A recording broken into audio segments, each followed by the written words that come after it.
Hey, baseball lifers. Happy Friday. How we all doing? What a crazy day in sports yesterday. First of all, the Montreal Canadiens advanced to the Stanley Cup Finals. It's about time we had a Canadian team in the finals, don't you say? Eh? Eh? Anyway, they're a team that's under 500 and they may win the damn thing. But anyway, let's get back to baseball and why we're here.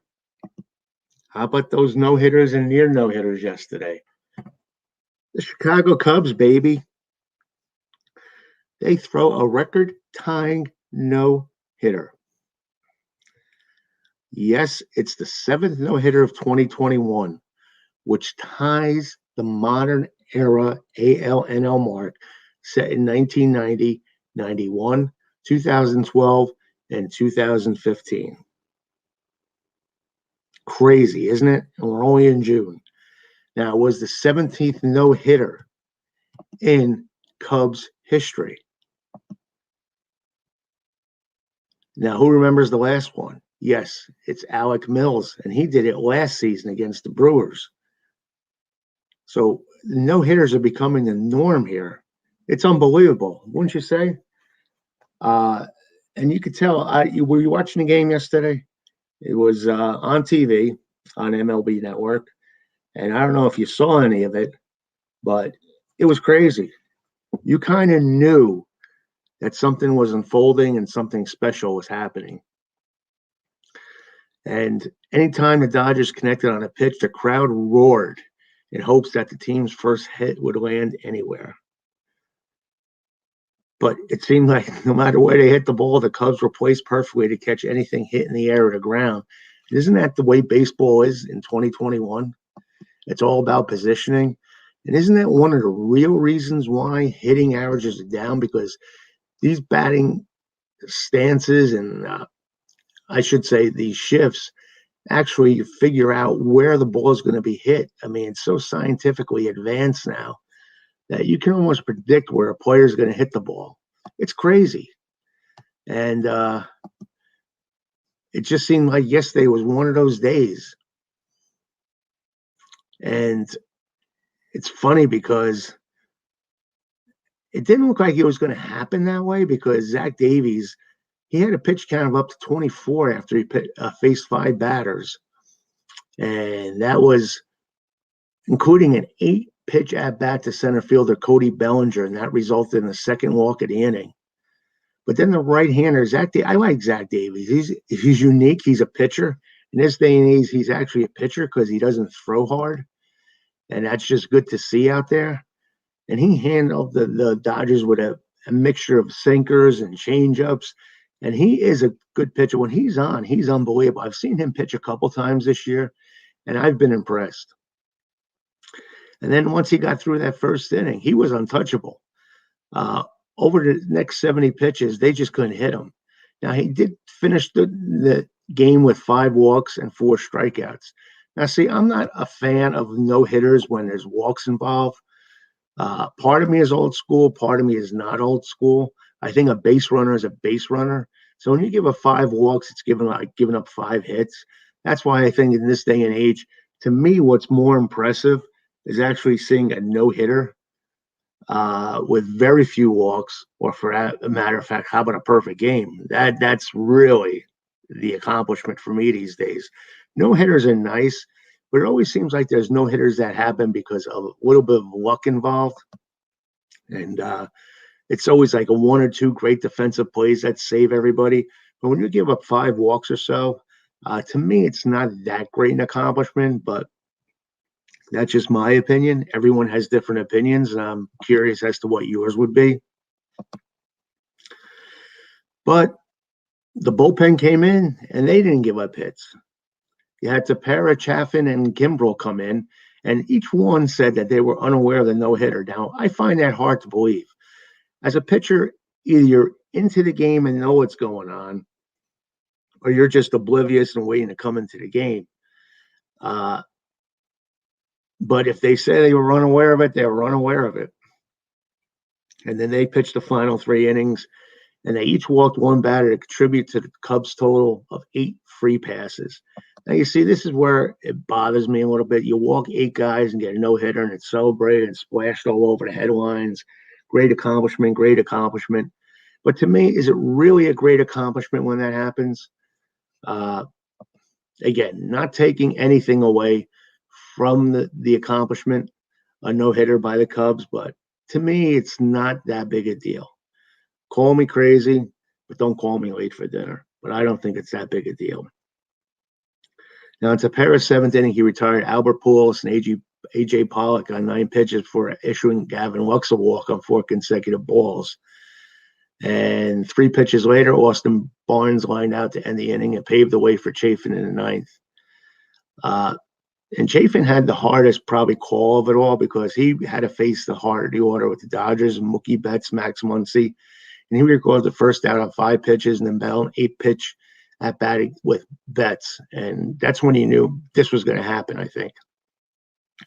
He was throwing his fastball, and he got the job done with it. He got Betts to swing outside the strike zone, but ultimately issued him a base on balls. But 2 pitches later, Muncy erased any threat, and Chafin got him to force into a ground ball double play on a sinker. So that's coming up with the big pitch, and that's what you need in these situations. There's always something that makes it happen, and that was it there, the pitch that ended up with the double play. And then Kimbrel, who was having a fantastic year, led off the inning, of course, with a walk to Chris Taylor on 4 pitches. And 2 former National League MVPs who are known for their home run capabilities awaited him next. Kimbrel blew 3 pitches past Bellinger to record a swinging strikeout on an 87.3 mile per hour curveball for the first out. The 4-seam fastball garnered Kimbrel's second out as Pujols swung through a 1-2 offering. And when it came down to the final out, it was between Kimbrel and pinch hitter Will Smith. Kimbrel came in with his knuckle curve for the first strike, and Smith watched the first fastball land as the second strike. The 0-2 count, Kimbrel let out one last knuckle curve and induced a swinging cape with the finishing touches on the Cubs' combined no-hitter. So that was fun to see.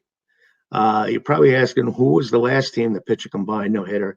And I think we're going to see a lot more of these with starting pitchers only going a certain amount of innings. The last one was a 4-pitcher effort against the Mariners on August 3rd, 2019 by the Houston Astros. So it's always fun to see no-hitter. That's a fact. Now, here's some facts. And by the way, top of the morning to you, having my morning Joe. About Thursday's combined no-hitter. The Cubs have 16 single pitcher no-hitters in franchise history. The Cubs' 17 no-hitters overall are tied for 4th most among teams, trailing over the Dodgers, White Sox, and Red Sox. Dodgers have 23, White Sox 20, Red Sox 18.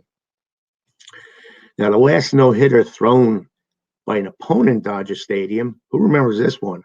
It was when the Cubs and Jake Arrieta blanked the Dodgers on August 30th, 2015. Now, the Cubs became the first opposing team to throw 2 no-hitters at Dodger Stadium, which opened in 1962, and it's the second oldest park. Hard to believe, isn't it? It's the second oldest NL park behind Wrigley Field. Now, the Cubs walked 8, as I mentioned before. Davies walked 5, Tepera, Chafin, and Kimbrel walked 1 batter apiece. And that's tied for the 4th highest number of free passes issued in a no-hitter. Do you know what the record is? The record is 11, which also came in a combined no-hitter by the White Sox against the A's on July 28th, 1976. In that game, who remembers Blue Momentum, one of the best nicknames in baseball? He started that game and walked 9 over 5 innings before Francisco Barrios came in and walked 2 over the final 4 frames in Oakland Coliseum. Now, here's another note. Thursday's no-hitter was the 3rd between these 2 teams at Dodger Stadium. The other 2 were Arrieta's no-hitter in 2015, and Sandy Koufax pitched a perfect game against the Cubs on September 9th, 1965.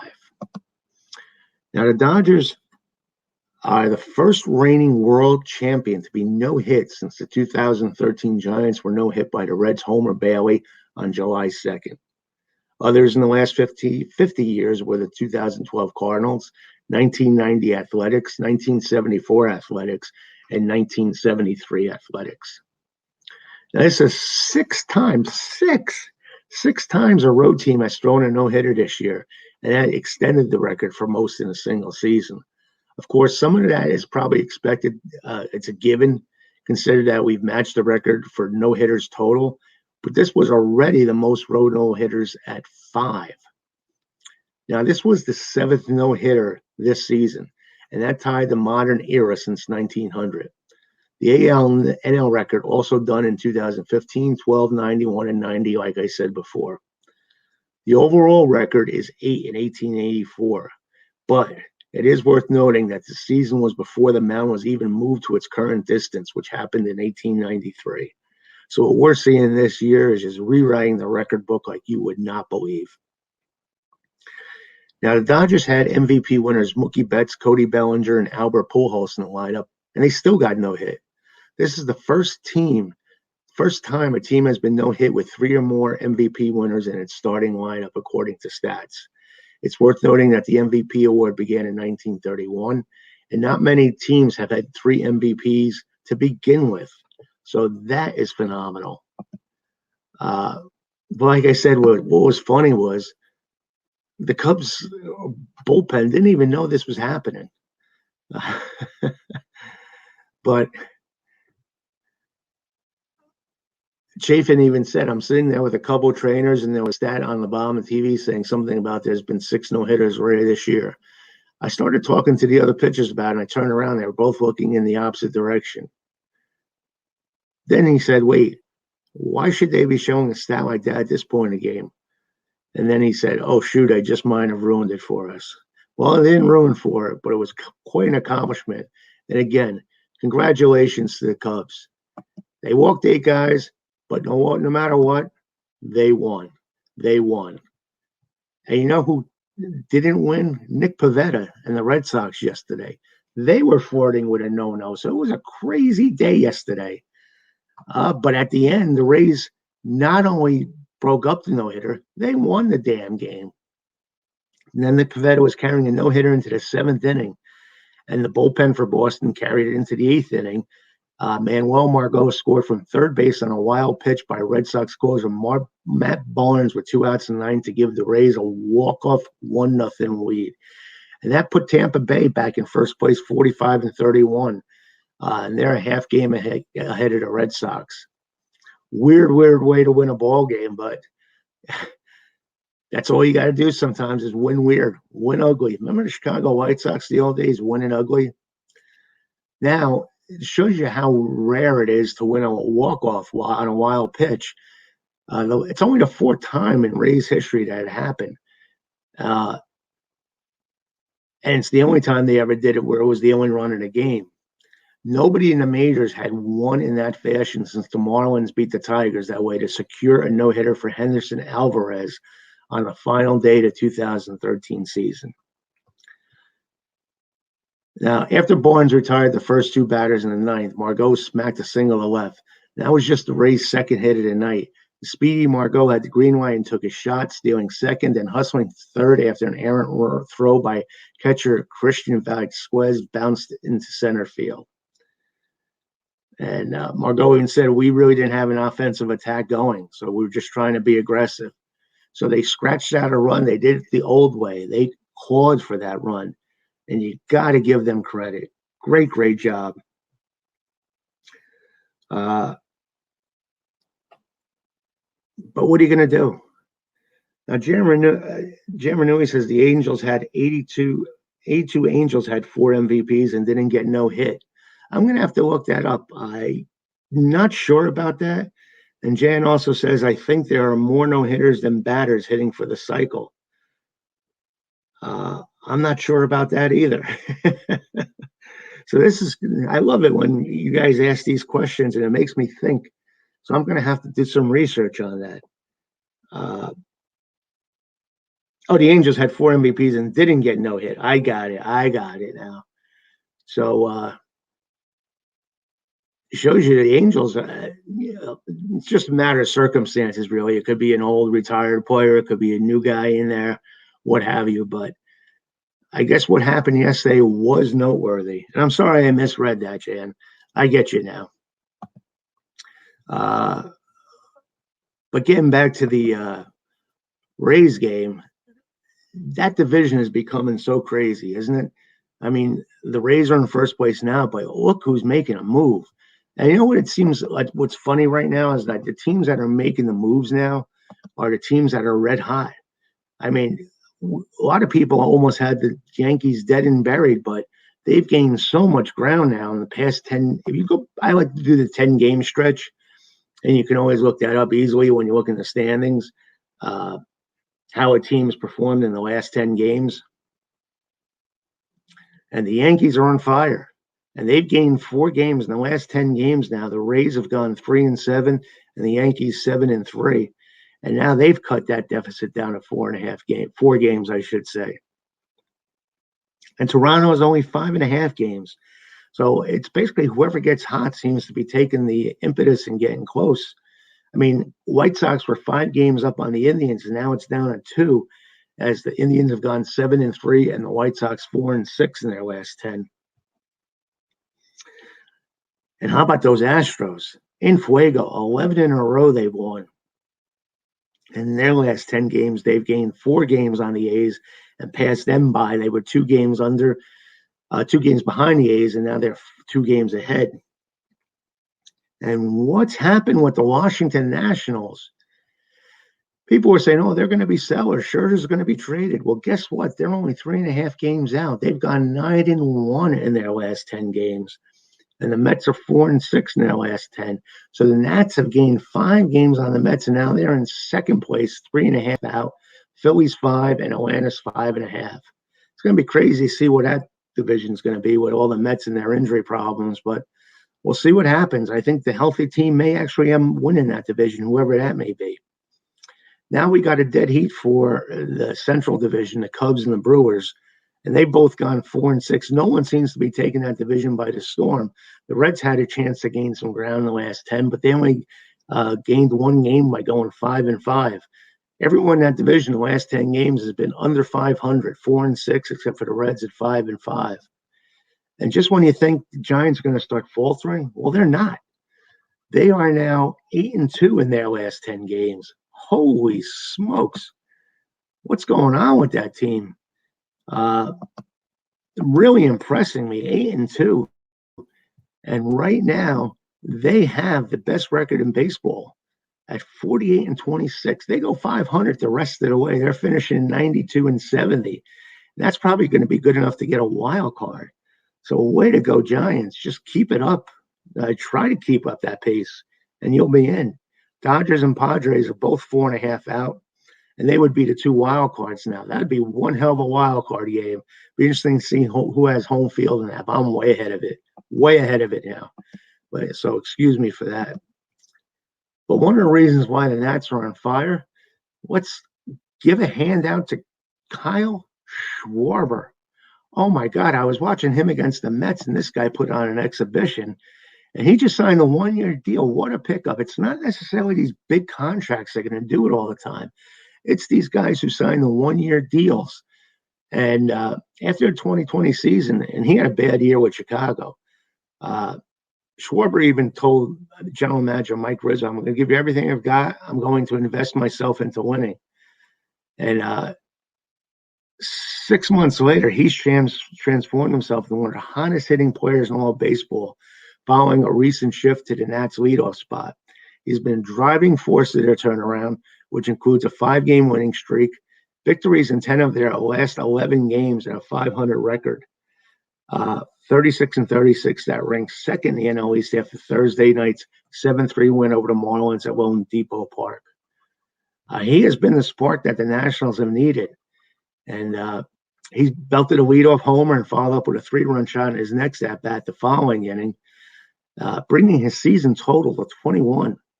Now, he became the 7th-player in history of 8+ home runs in a 5-game span, joining Sean Green, 9 in 2012, Josh Hamilton, 8 in 12, Barry Bonds, 8 homers in 2001, and Manny Ramirez, 8 in 1998, Frank Howard, 8 in 68, and Ralph Kiner, 8 in 47.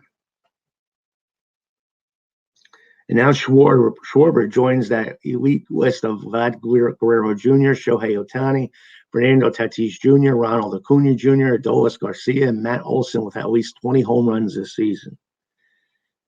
I mean, these guys are having great years in the year of the pitcher, aren't they? Now, Schwarber became the first player in Major League Baseball history to homer 12 times in the leadoff spot across 13 games. That's amazing.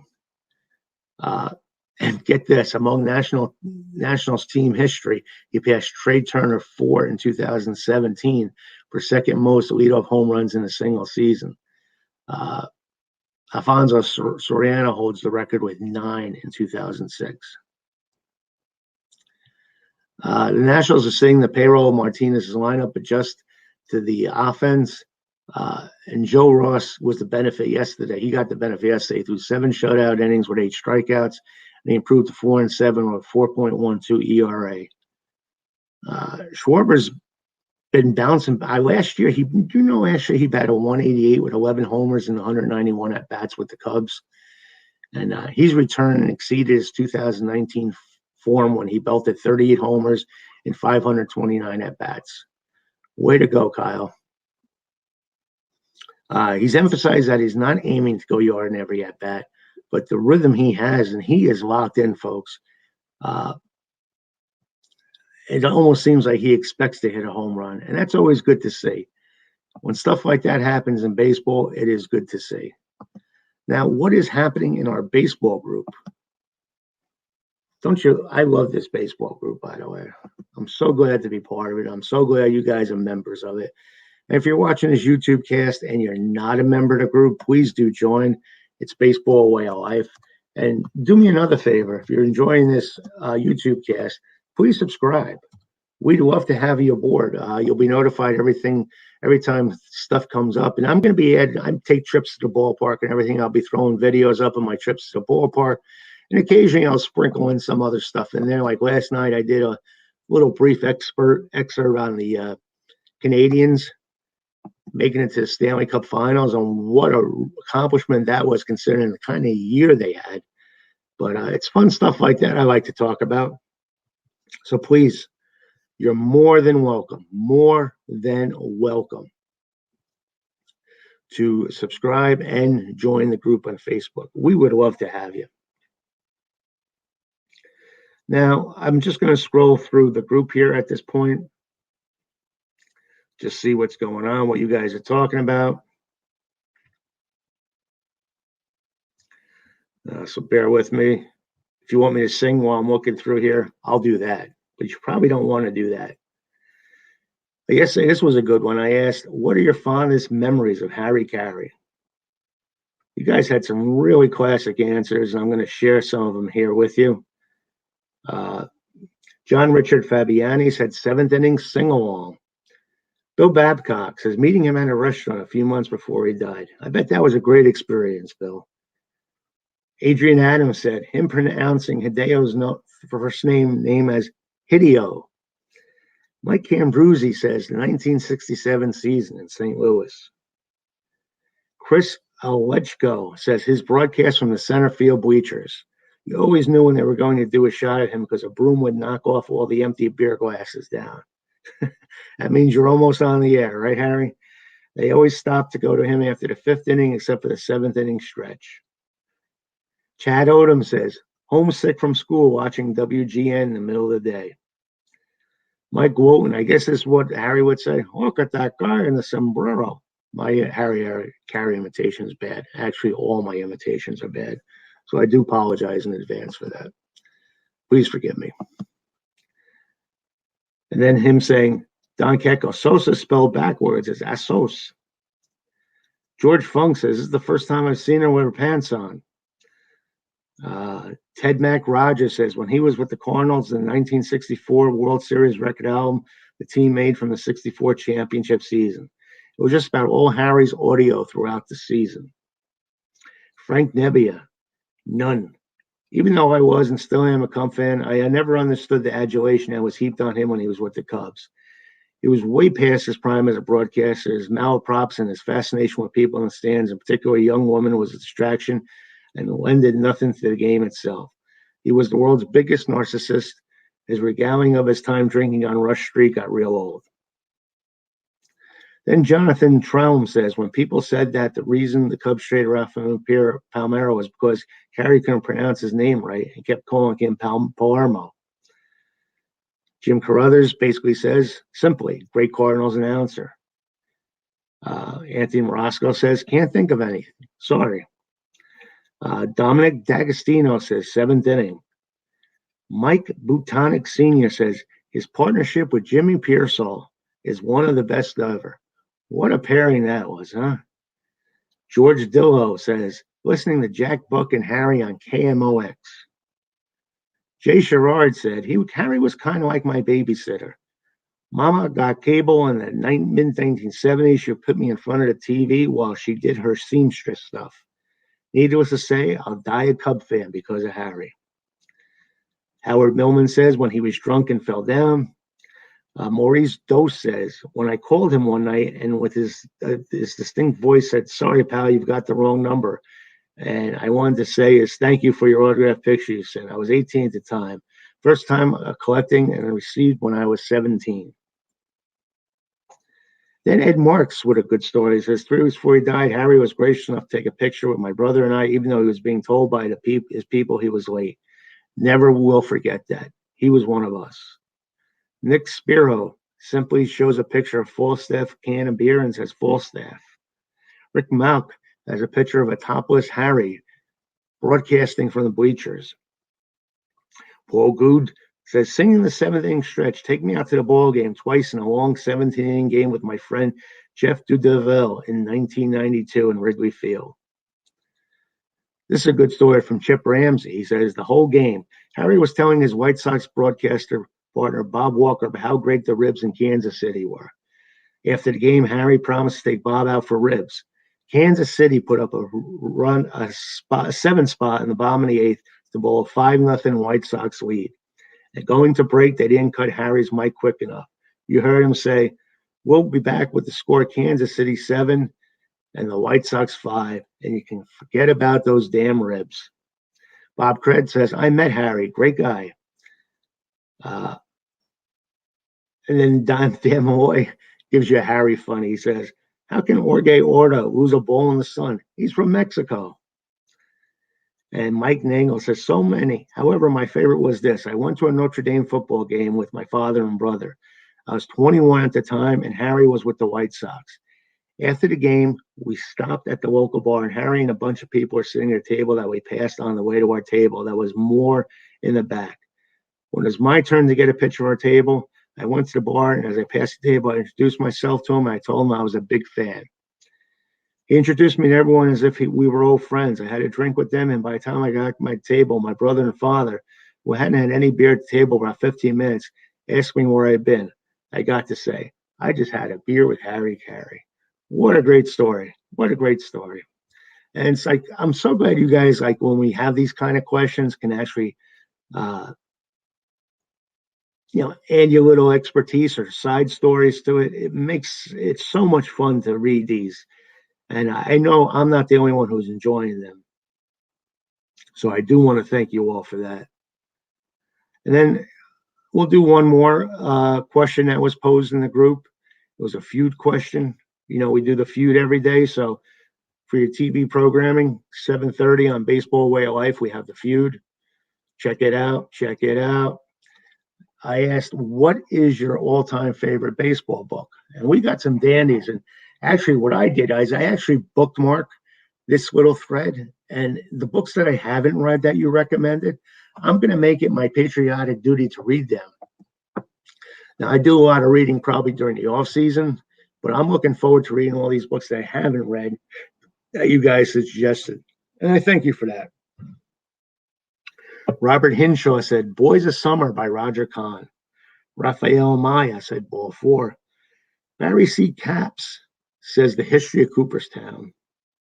Craig Lammers, The Glory of Their Times. So many good things said about Glory of Their Times. I haven't read it yet.